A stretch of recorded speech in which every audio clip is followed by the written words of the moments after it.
India രാജ്യം എന്ന വലിയ ഭൂമികയെ ഉൾക്കൊള്ളാൻ കരുത്തുണ്ടോ കേരളം എന്ന ചെറിയ ഭൂമികയ്ക്ക്? ഇന്ത്യൻ യൂണിയൻ മുസ്ലിം ലീഗ് ചിലർ മനസ്സിലാക്കുന്നത് പോലെ, ഏറെ സമയത്തിൽ പറയുന്നത് പോലെ, ചില ആളുകൾ മനസ്സിലാക്കുന്നത് പോലെ അഖിലേന്ത്യാ ലീഗല്ല. ന്യൂഡൽഹിയിൽ ഐവാനെ ഖാലിബ് ഹാളിൽ വെച്ച് ന്യൂനപക്ഷ രാഷ്ട്രീയത്തിന്റെ വർഗീകരിക്കപ്പെട്ട ന്യൂനപക്ഷ രാഷ്ട്രീയത്തിന്റെ പ്രസക്തി നഷ്ടപ്പെട്ടിരിക്കുന്നു.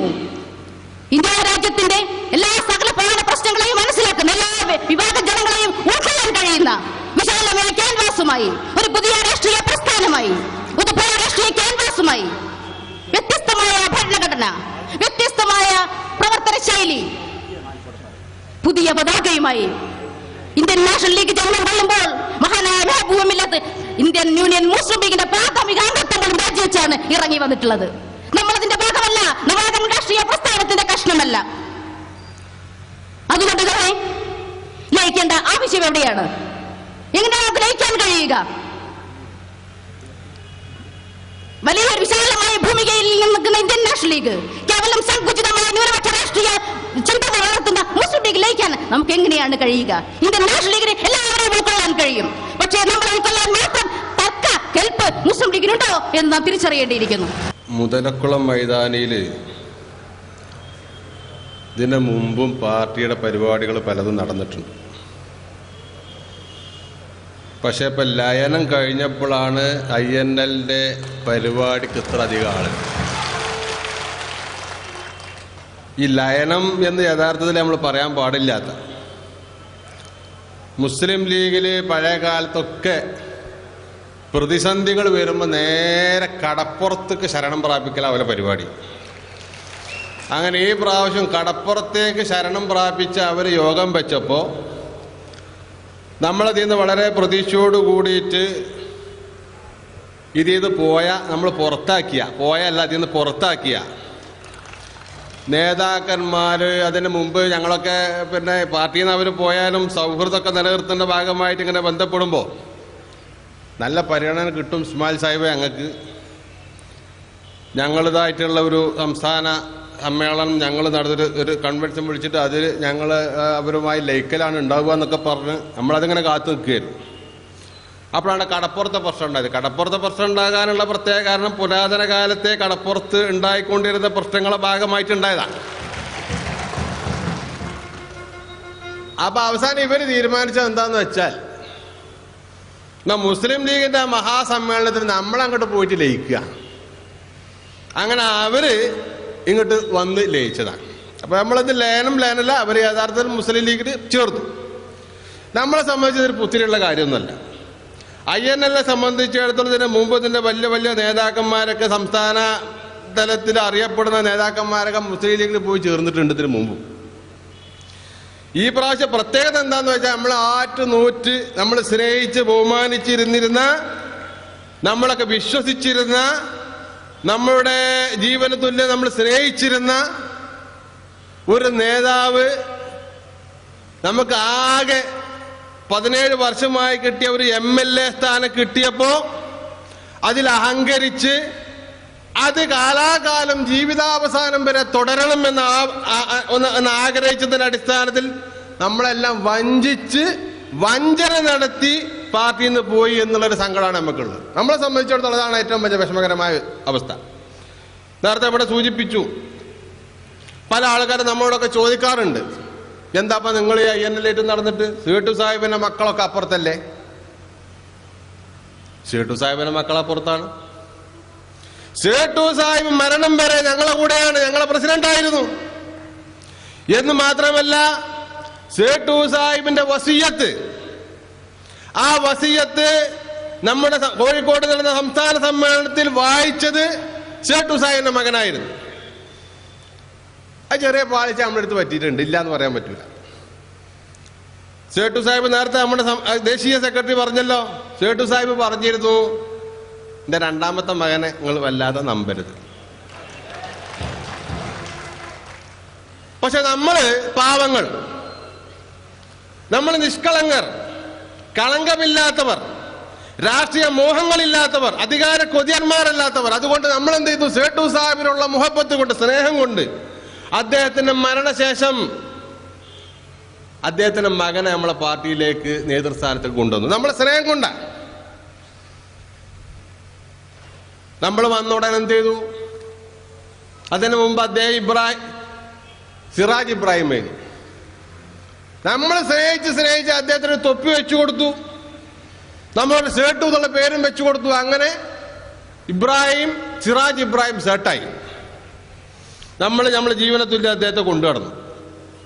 അദ്ദേഹം നമ്മളെ വഞ്ചിച്ചു. നമ്മെ സംബന്ധിച്ചിടത്തോളം സേട്ടു സാഹിബ് നൽകിയ വസിയത്ത് നമ്മുടെ ജീവിതാവസാനം വരെ നിലനിർത്തിക്കൊണ്ടുപോകാൻ ഇന്ത്യൻ നാഷണൽ ലീഗിന്റെ ഓരോരോ പ്രവർത്തകന്മാരും ആ തീരുമാനത്തിൽ അടിയുറച്ച് നിൽക്കുന്നു എന്നുള്ളതിന്റെ ഒന്നാം തരം ഉദാഹരണമാണ് ഈ സമ്മേളനം.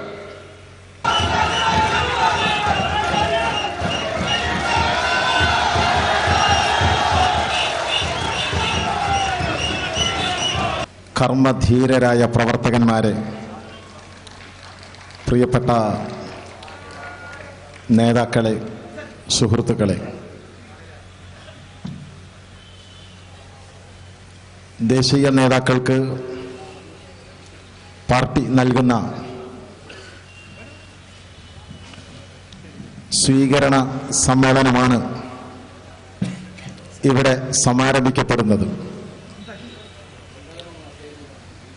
വൈകുന്നേരം തൊട്ട് നടന്നുകൊണ്ടിരിക്കുന്ന പ്രവർത്തക കൺവെൻഷന്റെ തുടർച്ചയായിട്ടാണ് ഈ സ്വീകരണ സമ്മേളനമുള്ളത്. നമ്മുടെ ദേശീയ നേതാക്കളുടെ പ്രസംഗങ്ങൾക്ക് കാതോർത്തിരിക്കുന്ന പ്രിയങ്കരരായ സഹപ്രവർത്തകന്മാരെയും സുഹൃത്തുക്കളെയും ദീർഘിച്ച ഒരു സ്വാഗത പ്രസംഗം കൊണ്ട് നശിപ്പിക്കാൻ ഞാൻ ഉദ്ദേശിക്കുന്നില്ല.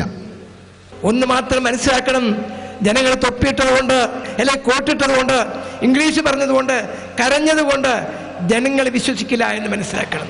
ജനങ്ങളെ സംബന്ധിച്ചിടം അവർ രാഷ്ട്രീയമായി ബോധവൽക്കരിക്കപ്പെട്ടവരാണ്. ആത്മീയം ചൂഷണം ചെയ്യാൻ ശ്രമിച്ചാൽ അത് മനസ്സിലാക്കിക്കൊണ്ട് മുന്നോട്ട് പോകാൻ തയ്യാറായ ജനങ്ങളാണ്. ആ ജനങ്ങളാണ് ഇന്നിവിടെ കൂടിയുള്ളത്.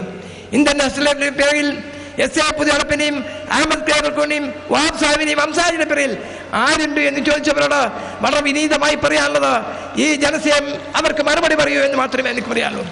എൻ്റെ പ്രവർത്തനമാണ് എനിക്ക് പറയാനുള്ളത്. വലിയ ദൗത്യം നിങ്ങൾ മുമ്പിലിരിക്കുന്നു. ഈ പ്രസ്ഥാനത്തെ മുന്നോട്ട് കൊണ്ടുപോകുക മാത്രമല്ല, വരുന്ന ദിവസങ്ങളിൽ തെരഞ്ഞെടുപ്പിന്റെ പ്രക്രിയയിലേക്ക് ഇറങ്ങേണ്ടതാണ്. പ്രസ്ഥാനം എവിടെ നിൽക്കുന്നുവെന്നും പ്രസ്ഥാനം ഒറ്റക്കെട്ടാണ് എന്ന് തെളിയിച്ചു കൊടുക്കാനുള്ള ഒരു വേദി തീരുമാനമെടുത്താൽ, സംസ്ഥാന കമ്മിറ്റി തീരുമാനമെടുത്താൽ ആ തീരുമാനം അച്ചടം നടപ്പിലാക്കാൻ നാം ഓരോരുത്തരും ബാധ്യസ്ഥരാണെന്നും ഈ പ്രസ്ഥാനത്തെ മുന്നണികളെല്ലാം പ്രസ്ഥാനം അല്ലെങ്കിൽ കൂട്ടുകക്ഷികളെല്ലാം പ്രസ്ഥാനം ഒറ്റക്കെട്ടായി ഈ പാർട്ടിയെ ലയിക്കാനുള്ള ചങ്കൂറ്റും ശേഷിയും നിങ്ങൾക്കുണ്ടാവട്ടെ എന്ന് പ്രാർത്ഥിച്ചുകൊണ്ട് നിങ്ങൾക്ക് എല്ലാവിധ ഭാവകാശം ചെയ്തുകൊണ്ട് ഞാൻ അദ്ദേഹത്തെ അവസാനിപ്പിക്കുകയാണ്. നിങ്ങൾക്ക് നന്ദി. Ibrahim Suleiman Seth is no more with us, but his guidance, his adarsham, his love to idols, his character is with us.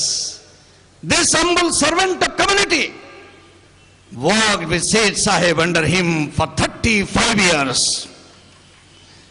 I was fortunate enough to be member of Muslim political organization by late lamented Maulana Muhammad Ismail Qaid Millat Rahmatullah Alayhi.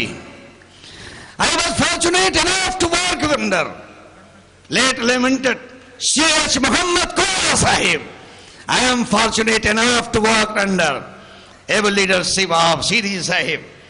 I am fortunate enough to work under Shamsir Millat Amir Latif Sahib, our Muslim League leader and later on Indian National League General Secretary. I know how to follow their ideals. I know how to command, burn off ideal political aggression. And inshallah, with the help of my colleagues here in Kerala, there in Chennai, Tamil Nadu, then there in Bengal and Bihar, European Delhi, Indian National League is to grow and grow. Inshallah. Not for voters, not for corrupt politicians. and Indian National League always find its place, always is there in association with those parties which are fighting the corrupt government, the misleading government, the weakest government under Dr. Manmohan Singh ji. ദേശീയ രാഷ്ട്രീയത്തെക്കുറിച്ച് സംസാരിക്കുമ്പോൾ എനിക്ക് ലജ്ജ തോന്നുകയാണ്. ഇത്രമാത്രം അഴിമതിയിൽ മുങ്ങിക്കുടിച്ചൊരു ഗവൺമെന്റിനെ നമുക്ക് ഇന്നേ വരെ നമ്മുടെ രാജ്യം കണ്ടിട്ടില്ല. കുംഭകോണങ്ങളുടെ മഹാകുംഭങ്ങളിൽ ജീവിച്ചുകൊണ്ടിരിക്കുന്ന കഴിഞ്ഞുകൊണ്ടിരിക്കുന്ന കുംഭകോണങ്ങളെ കുംഭഗോപുരങ്ങളാക്കിയ ഒരു ഗവൺമെന്റാണ് മൻമോഹൻ സിംഗ് നേതൃത്വം നൽകുന്ന UPA ഗവൺമെന്റ് എന്ന് പറയേണ്ടിയിരിക്കുന്നു.